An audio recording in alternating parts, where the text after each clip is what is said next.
बिस्मिल्लाहिर्रहमानिर्रहीम। अस्सलाम वालेकुम नाज़रीन, आप यूट्यूब चैनल देख रहे हैं। मैं इमरान खान हूँ। ख़बरें बहुत ज़्यादा हैं, लेकिन सबसे पहले इमरान खान साहब ने जो सहाफ़ियों के साथ बातचीत की है वो मैं आपके सामने रख देता हूँ, जैसे सहाफ़ियों ने इसको रिपोर्ट किया है।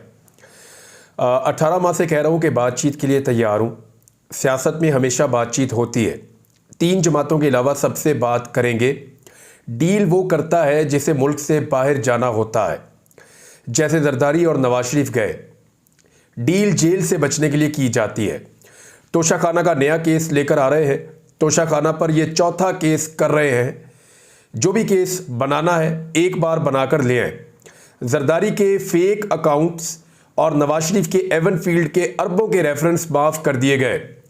जजेस से दरखास्त है कि वो हमारे केसेस के फैसले करें। साइफर केस की समाअत आगे से आगे चली जा रही है। जो भी फैसला करना है करें।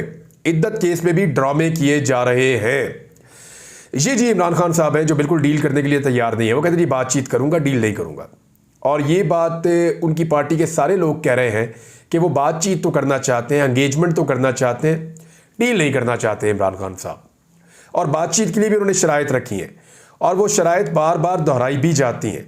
यानी इमरान खान साहब की जो सादी सादी शर्त है वो ये है कि मेरे कारकुनों को रिहा किया जाए जिन्हें गिरफ्तार किया गया है 9 मई के मुकदमात में और उसके बाद से लेकर अब तक। और इसके अलावा वो ये कहते हैं कि हमारा जो चोरी किया हुआ मैंडेट है वो भी हमें वापस किया जाए। नजम सेठी इस बात की गवाही दे रहे हैं कि इमरान खान एक्चुअली डील नहीं कर पाएंगे, क्योंकि नजम सेठी की मुलाकातें जरदारी नवाज शरीफ हर तरफ भी रहती हैं और वो बड़े ऑब्लाइज भी होते रहे लोगों से। साबिक वज़ीर आला भी रहे हैं, निगरान, और पीसीबी के चेयरमैन भी रहे हैं। बड़े ओहदे उनको देते रहे हैं। नवाज शरीफ साहब के बड़े गमखार हैं। वो ये कहते हैं इमरान खान सियासतदान नहीं है क्योंकि वो मुकमुका नहीं करता, ये डील नहीं करता। डील का मतलब मुकमुका का मतलब डील है ना, मुकलो जी मेरे नाल, आप मुझे ये दे दें मैं आपको ये दे देता हूं, पब्लिक जाए भाड़ में। ये होता है मुकमुका या डील। नजम सेठी कह रहे हैं कि इमरान खान सियासतदान नहीं है, वो मुकमुका नहीं करता। मोहसिन नकवी को वज़ीर दाखिला बनाकर इमरान खान को पैगाम दिया गया है कि हम आपको सख्ती के साथ कुचलेंगे। सोशल मीडिया पर भी कानून बनना शुरू हो गए हैं और नजम सेठी साहब जो है वो ये कह रहे हैं कि इमरान खान क्योंकि सियासतदान इसलिए नहीं है कि वो डील वील नहीं करता, वो मुकमुका नहीं करता, और बाकी सारे जो हैं वो मुकमुका कर लेते हैं। अब जो सोशल मीडिया के हवाले से ये खबर आई है, ये बड़ी इंपॉर्टेंट खबर है कि सोशल मीडिया के हवाले से एक नई अथॉरिटी कायम की गई है। इसकी तफसीलात मैं आपके साथ शेयर करूंगा। वो करने ये जा रहे हैं कि साइबर क्राइम के हवाले से एक नया पूरा विंग बना रहे हैं और उसका जो सरबराह है उसको IG वाले इख्तियारात दे रहे हैं और अब पीका कवानीन के तहत ये इसको करने जा रहे हैं। मैं ये कहता हूँ सख्त से सख्त कवानीन सोशल मीडिया के होने चाहिए, लेकिन उनका इस्तेमाल ठीक होना चाहिए। बेशतर सहाफ़ियों का ये कहना है कि पाकिस्तान में जो डेफेमेशन के लॉज हैं उनको बेहतर करना चाहिए, जो सिविल सूट्स हैं वो करने चाहिए। पूरी दुनिया के अंदर यही होता है, बेशतर सहाफ़ी ये कहते हैं। लेकिन मैं इससे एक कदम आगे जाकर ये कहता हूँ कि जो कानून बनाने बना लें, जैसे दिल करता है बनाएं, लेकिन उनका गलत इस्तेमाल ना करें। ये नहीं हो सकता कि आप बंदा पकड़ के पहले बंद कर दें और बंदे को आप छोड़ें काफ़ी अरसे के बाद और फिर आप माफ़ी मांगें और कहें जी गलती हो गई थी। यानी अदालत उसको बाइज्जत बरी कर दे लेकिन आप उसके चंद हफ्ते या चंद महीने खा जाएं। ये नहीं होना चाहिए। कानून का गलत इस्तेमाल नहीं होना चाहिए। कानून जितना मर्जी सख्त बनाएं। एक और बड़ी खबर है पाकिस्तान के बारे में, पाकिस्तान के हवाले से, और वो खबर है कि पाकिस्तान का पहला सैटेलाइट मिशन चांद पर रवाना हो गया है। सैटेलाइट मिशन iCube कमर चीन के नियान स्पेस लॉन्च साइट से रवाना किया गया है और ये पाकिस्तान के लिए एक बड़ी कामयाबी है। पाकिस्तान पहली मरतबा ये कर रहा है। दुनिया ने ये काम जो है वो आज से निसफ सदी पहले कर लिए या उससे भी पहले कर लिए। इंडिया, बाकी सारे मुल्क आसपास के वो चांद पे पहुंच गए हैं। पाकिस्तान ने अब इसकी कोशिश की है। लेकिन इंटरेस्टिंग चीज़ मैं आपको बताऊं, यहाँ पे विजुअल्स भी मौजूद हैं और ये विजुअल्स हैं जी इस्लामाबाद का हॉल है। चांद पर पाकिस्तानी सैटेलाइट रवाना होने के मनाजिर वहाँ पे दिखाए गए हैं और रवाना होते ही institute of space technology Islamabad का हॉल इमरान खान जिंदाबाद के नारों से गूंज उठा। यानी इमरान खान को टेक्नोलॉजी में, चले टेक्नोलॉजी को छोड़ दें, इमरान खान का इसमें कितना किरदार है उसको भी छोड़ दें, उस बाद में उस पर बात कर लेते हैं कि चांद पे जो मिशन गया उसमें इमरान खान का रोल कितना है, नवाज शरीफ का कितना है, बाकियों का कितना है। एक तो पाकिस्तान बहुत ही लेट है, जिसका भी रोल हो हम बहुत लेट हैं। लेकिन नौजवान और पाकिस्तान के जो पढ़ा लिखा तबका है वो इमरान खान को क्या समझता है। जैसे ही उनको जोश आया, जैसी उन्हें खुशी हुई और उन्हें प्राउड फील हुआ पाकिस्तान को लेकर, तो उन्होंने कोई और नारा नहीं लगाया, वो पाकिस्तान जिंदाबाद का नारा लगा रहे और इमरान खान जिंदाबाद के नारे लगा रहे थे और पूरा हॉल इन नारों से गूंज उठा। मैंने इसकी वीडियो देखी है, मैं हैरान हो रहा था कि एक आदमी जेल में है और उसका इस तकरीब से अभी कोई ताल्लुक भी नहीं है, ना उसकी हुकूमत है, तो उसके लिए लोग नारे लगा रहे हैं पाकिस्तान की कामयाबी के ऊपर। स्टेडियम में क्रिकेट मैच होता है, इमरान खान के नारे लगते हैं। मरियम नवाज का जलसा होता है, इमरान खान के नारे लगते हैं। नवाज शरीफ कहीं जाते हैं, इमरान खान के नारे लगते हैं। यानी कोई पाकिस्तान में इवेंट हो जाए, नारे इमरान खान के लगते हैं। किसी भी जगह पे आप जाएं तो ये एक कैदी सबके ऊपर भारी पड़ गया है और वो जेल के अंदर से बैठकर निज़ाम को अपनी मुट्ठी में लपेटे हुए है। वैसे तो सारा का सारा निज़ाम और सारी चीज़ें अल्लाह ताला के कंट्रोल में होती हैं, लेकिन अल्लाह ताला जैसे चाहता है उसको नवाजता है और उसको इज्जत देता है। और मैं ये देख रहा हूं कि इमरान खान की इज्जत में लगातार इजाफा ही होता चला जा रहा है। अब इस आदमी को जलील करने की कौन सी कोशिश है जो नहीं की गई? एक तरफ अल्लाह उसको इज्जत दे रहा है, पाकिस्तान की सैटेलाइट जो है वो चांद पे पाकिस्तान का मिशन जा रहा है, लोग इमरान खान के नारे लगा रहे हैं। दूसरी तरफ जो पाकिस्तान का निज़ाम है, जो स्टेटस को है, वो उसको गिराने के लिए, उसको जलील करने के लिए इद्दत में निकाह टाइप का केस भी चला रहा है कि उसकी बीवी को और उसको तोड़ा जाए और उनको इतने घटिया प्रोपेगेंडा के अंदर लपेटा जाए और जिस तरह के अल्फाज वहां पे इस्तेमाल किए गए, जो चीज़ें वहां पे कही गई, इनको जब कोई सुनता है तो कानों को हाथ लगाता है। यानी उस आदमी को जलील करने और गिराने की पूरी कोशिश की गई, लेकिन इसके बावजूद जिसने कोशिश की उसको जलील करने और गिराने की, उसमें से किसी का नारा नहीं लगा। इंस्टीट्यूट के अंदर, इस्लामाबाद के अंदर, वहां पे इंजीनियर्स मौजूद थे, साइंटिस्ट मौजूद थे, किसी ने नारा किसी और का नहीं लगाया। जिसने नारा लगाया पाकिस्तान का या इमरान खान का नारा लगाया। इसका मतलब क्या है? इसका मतलब यह है कि आप इद्दत जैसे घटिया केसेस बनाकर भी उस आदमी को गिराने में और जलील करने में नाकाम रहे हैं। अब यहां पे सूरत-ए-हाल पहुंच गई है कि उनकी बेटियों ने, जो मैं सुन रहा था, उनकी दोनों बेटियों का स्टेटमेंट, मैंने कई मरतबा आपसे कहा कि मैं निजी ज़िंदगी में बिल्कुल नहीं जाता, ना मैं वो स्टेटमेंट चलाना चाहता हूं, ना मैं उनकी बेटियां दिखाना चाहता हूं। लेकिन सीरियसली बात यह है कि नौबत यहां तक आ गई है कि एक बेटियों को आकर गवाही देनी पड़ रही है, बापर्दा बेटियों को, कि उनकी माँ एक बापर्दा खातून है। वो अपने निकाह से पहले इमरान खान को नज़र नहीं आई, इमरान खान ने उनको नहीं देखा था निकाह से पहले, और इसके अलावा वो एक बापर्दा खातून है। उन्होंने अपने शौहर के घर में इद्दत पूरी की, उसके घर में वो अपनी जो मैके है वहाँ पे चली गई, वहाँ पे भी उन्होंने काफ़ी दिन गुजारे, उसके बाद उन्होंने निकाह किया। ये उनकी बेटियाँ गवाहियाँ दे रही हैं। यानी डूब मरने का मुकाम है उन लोगों के लिए जिन्होंने इमरान खान को गिराने के चक्कर में अपने आप को इतना घटिया, जलील और रुसवा किया और इस लेवल पे उन्होंने अपने आप को गिरा दिया कि आज बुशरा बीबी की बेटियां, साबिक खातून अव्वल की बेटियां, बापर्दा बेटियां सामने आकर स्टेटमेंट देने पर मजबूर हो गई हैं। लेकिन ये सारी चीज़ें को हम भूलेंगे नहीं।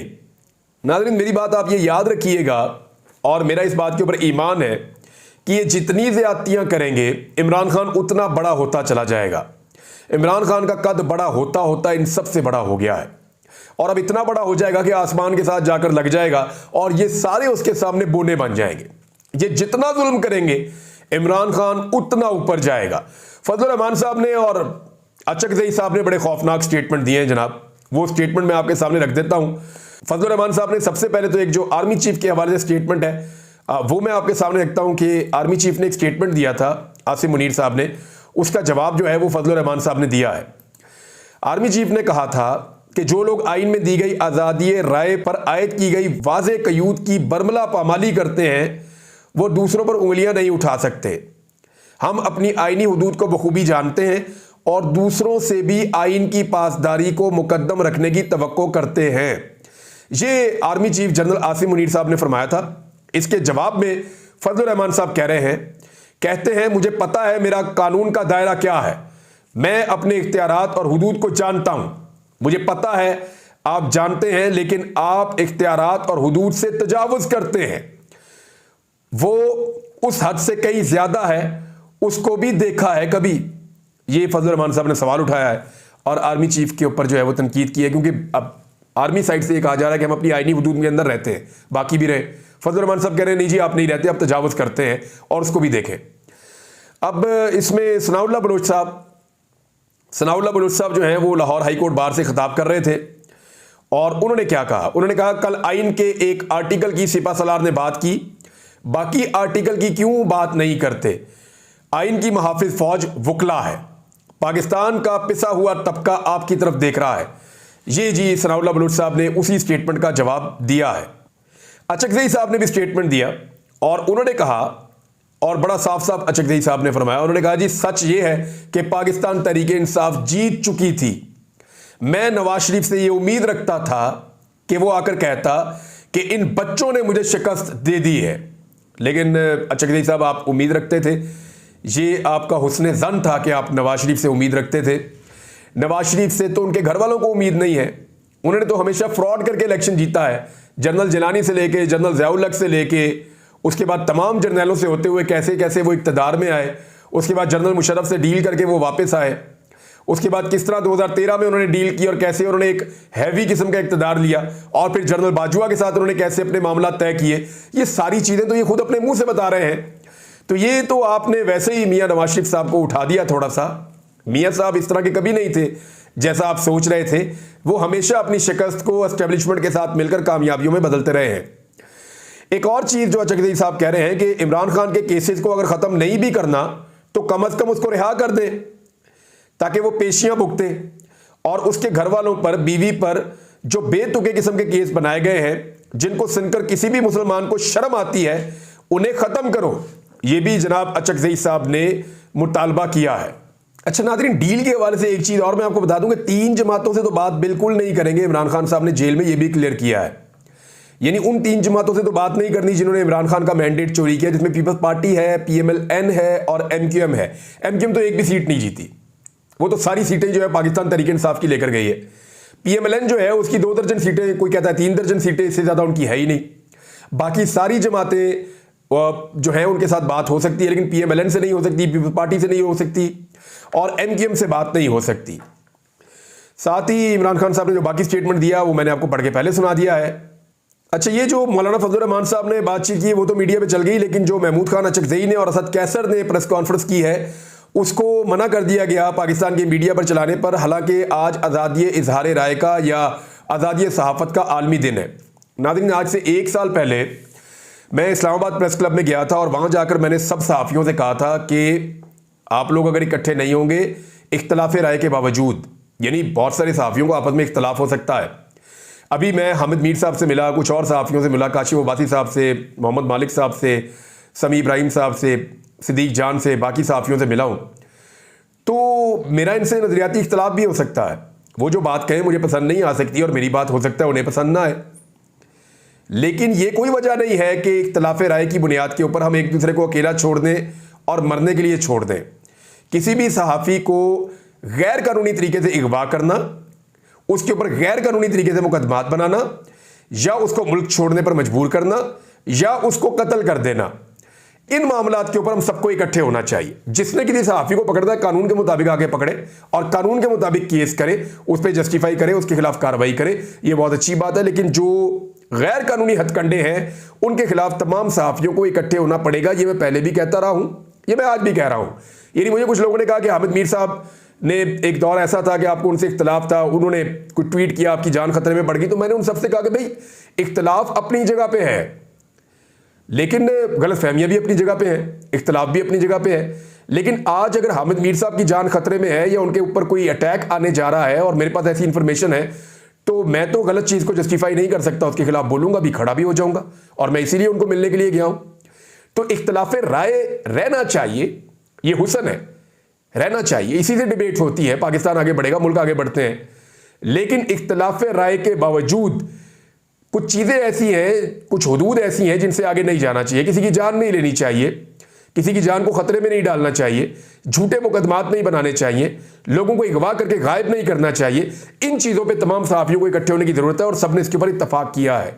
नाज़रीन, जो मखसूस नशिस्तों का केस है वो भी सुप्रीम कोर्ट ऑफ पाकिस्तान में लग गया है।